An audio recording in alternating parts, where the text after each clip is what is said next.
ఇప్పుడే జీ5 app download చేయండి. చూడండి మీ ఫేవరెట్ టీవీ షోస్ ఎప్పుడైనా ఎక్కడైనా. క్రాంతి క్రాంతి మేడం లేవండి మేడం. ఏమైంది అత్తయ్య?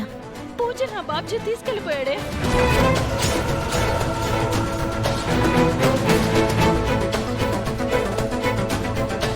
వెంటనే పోలీసులకు ఇన్ఫార్మ్ చేద్దాం.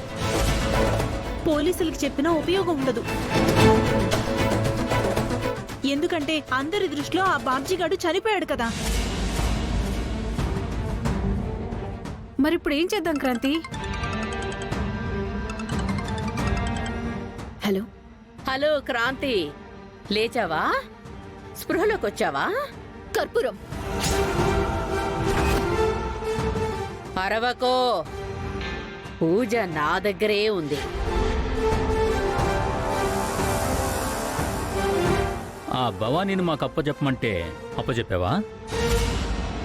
మేమెత్తుకొస్తే కొట్టి మరీ దాన్ని తీసుకెళ్తావా?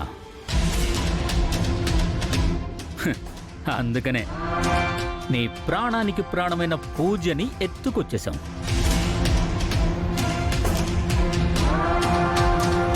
రే బాబ్జీ, చచ్చిపోయానని అందరినీ నమ్మించి తిరిగి వాళ్ళ ఒక ఆడపిల్లని ఎత్తుకెళ్ళడానికి నీకు సిగ్గుగాలేదా? మగడివేనా నువ్వు? ఏయ్! ఇప్పుడు మాట్లాడాల్సింది నువ్వు కాదు, నేను. మర్యాదగా భవానీని తీసుకొచ్చి నాకు అప్పగించు.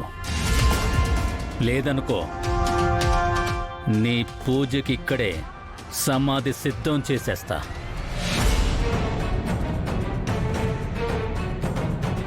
సమాధి అంటే చంపేసి పూజ చేస్తామనుకుంటావేమో. మా గిరికాడికిచ్చి పెళ్లి చేస్తాం.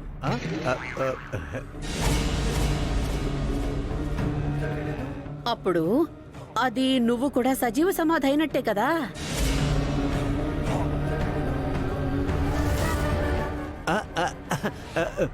ఇదిగో క్రాంతి గారు, దయచేసి ఆ భవానీని మాత్రం పంపించకండి.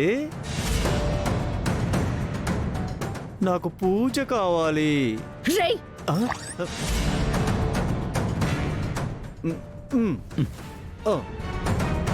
చూసావుగా, మా వాడు మంచి ఊపు మీద ఉన్నాడు. మీ పూజని చూసి ఎర్రెత్తిపోతున్నాడు.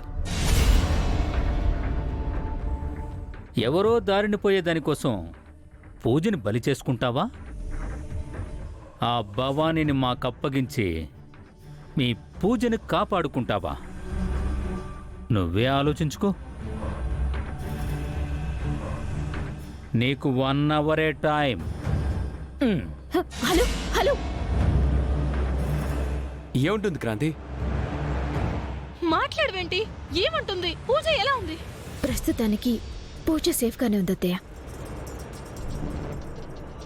కానీ గంటలో భవానీని అప్పగించాలి అంటున్నారు. అయితే అప్పగించేద్దాం. అయినా ఎవరి కోసమో పూజని బలి చేసుకుంటామా? ఎక్కడుంది? జీ5 యాప్ డౌన్లోడ్ చేసి అన్ని ఎపిసోడ్స్ పూర్తి ఉచితంగా చూడండి.